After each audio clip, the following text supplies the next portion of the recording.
So I had a couple of leftovers after I had finished all my cards, and I decided it would be a good idea to use all my leftovers. I don't think we make enough DL cards, so this is what this size is. It's the dangerous one when you get it in the mail. You know, you think it's going to be a bill or something. Anyway, so I kind of like them because the envelopes are cheap. You can get them anywhere. And of course, you can just trim it down if you want to make a standard card. So I have all these little strips from the papers that I used that were left over. And I thought that I was simply going to adhere them to this card base with some of the other leftovers and create, I don't know, just a background with a sentiment. I even have that left that I can use. And then, of course, add some of these gorgeous, gorgeous leftover elements. You know, we tend to, once we're busy with a collection or with papers or whatever, it's always good, I know, to put them away and say, I'm going to use them again. I'm not a prolific card maker, so for me, I would never use them again. I don't have little tubs and containers. I used to when I made loads and loads of cards, which I actually did many, many moons ago. But you know, it's not something that we all are able to do. So my recommendation is actually that you use everything you have from a collection when you're busy with it, because you've already got the tools, you've got everything out that you need. So that's kind of the gist. So I'll probably just adhere them. I might add a strip or two there. I just quickly wanted to tell you what my thought process was, and obviously I'm not going to talk the whole time while I adhere this little card, but I'm going to be using the same tools and the same product that I already had out for my other cards. It just makes it so much easier. You know, you can just add a little bit of a background. So let's see where this goes. And thank you for being on this journey with me.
Okie dokie, so my adhesive is now nice and tacky, which means that I can start popping the card together. You know, you have to excuse me. I am a little, I don't know what the correct word is, but probably messy, overzealous. I just stick things down, and I'm not always the neatest or the most concerned about whether things line up or whether they don't.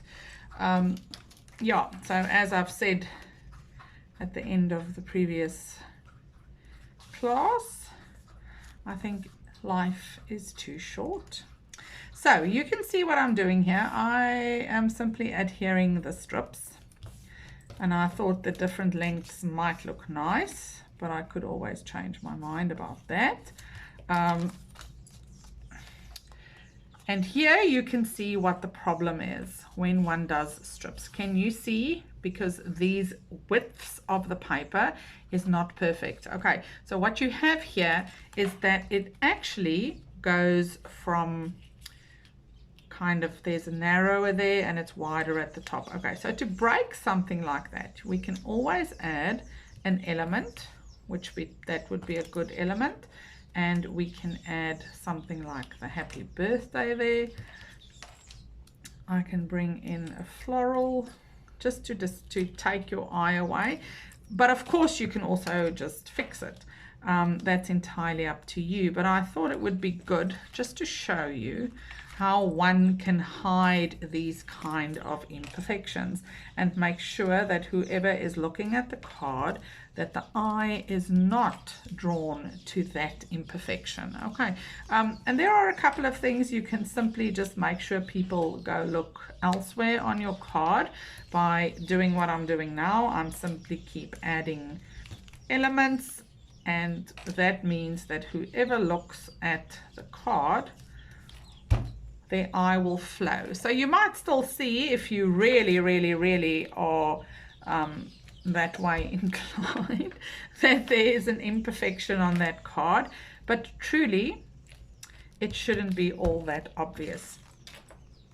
Does that make any sense? So this is a very simple card, and I need to add a little bit of adhesive here because I did not have any there. And I'm using my blue pen now, which is fantastic. Haven't used it for a while. Remember that this is very tacky. This is very good for foil. It's very good for flakes. This one's actually very old. I need to maybe squish it, maybe shake it up a little bit.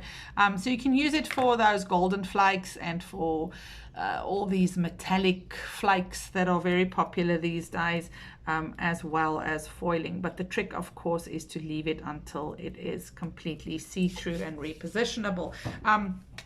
So while I've got it here, I'm going to make little blobs for some blings. And I'm just popping them here and there. One there could be nice. So I think my pen is definitely due for a replacement, because I've had this pen since I actually started scrapbooking, and I have really not used it enough. And I suspect that from lying in the sun now, it could actually have leaked a little bit. Anyway, that doesn't matter. So I'm going to leave those blobs for a little bit so that they can become repositionable, because as you saw in the previous video, if I'm going to put my bling on there, it's just going to squish out. Okay, so we will be back and finish this card shortly. Okay, so I don't think that the adhesive is 100% perfect yet for having the blings apply, but I kind of want to do it now, so I'm just going to do it. You see there, that's what drives me crazy. Anyway, I'm just going to plop that one down. I think I'm going with pearls for this card. Pearls are always just so nice and elegant. Yes, the pearls are lovely.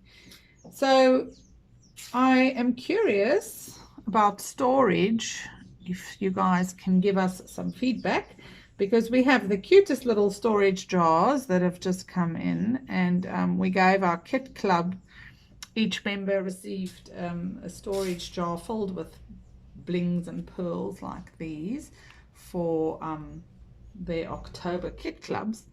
And I'm just curious to know if you guys think that, how do you store your blings and your pearls? Maybe I can quickly go find mine. I actually do have a little storage holder like that somewhere.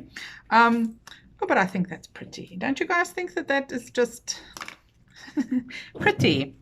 It's very simple, but it's just a pretty card, and you've used all your stash. And it's actually not a bad design for a scrapbook page for those of you who do scrapbooking and card making. So I'll be back just now, and I'm going to wash my hands first because I'm going to trim off those edges, and I will be holding and handling my card.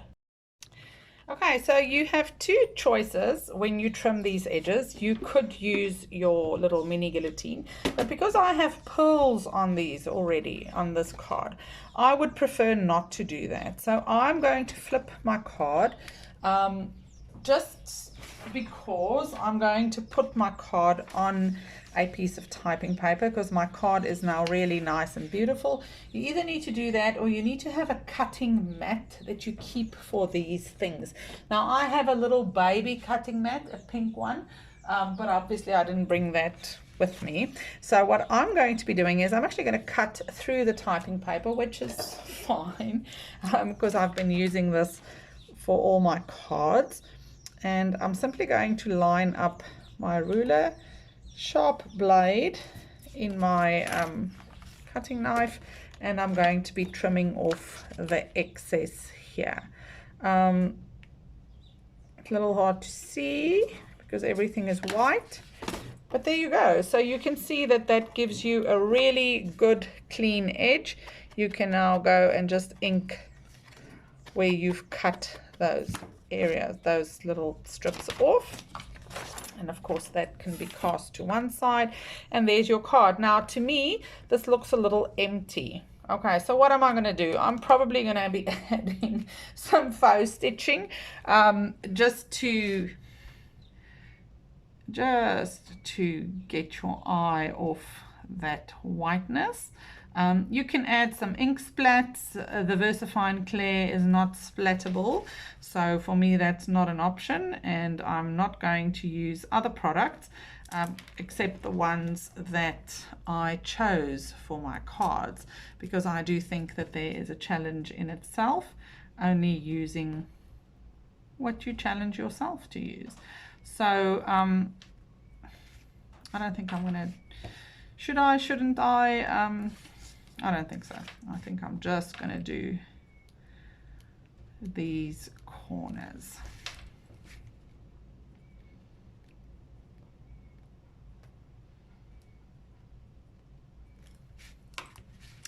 And I might, see, I don't want to, because I've got that I can see is a little skew. So this piece of paper is not completely straight here. So that's where the problem originated for the card.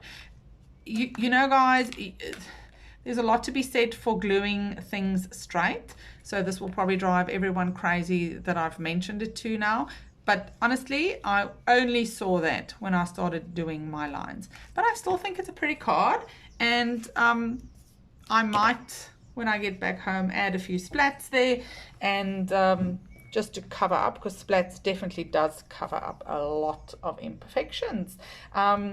You know what I'm going to do? I'm going to keep this card back for a couple of days, and then when we launch, before I launch, I'm going to do some splats, and I'll show the final card with the splats in the video. How's that?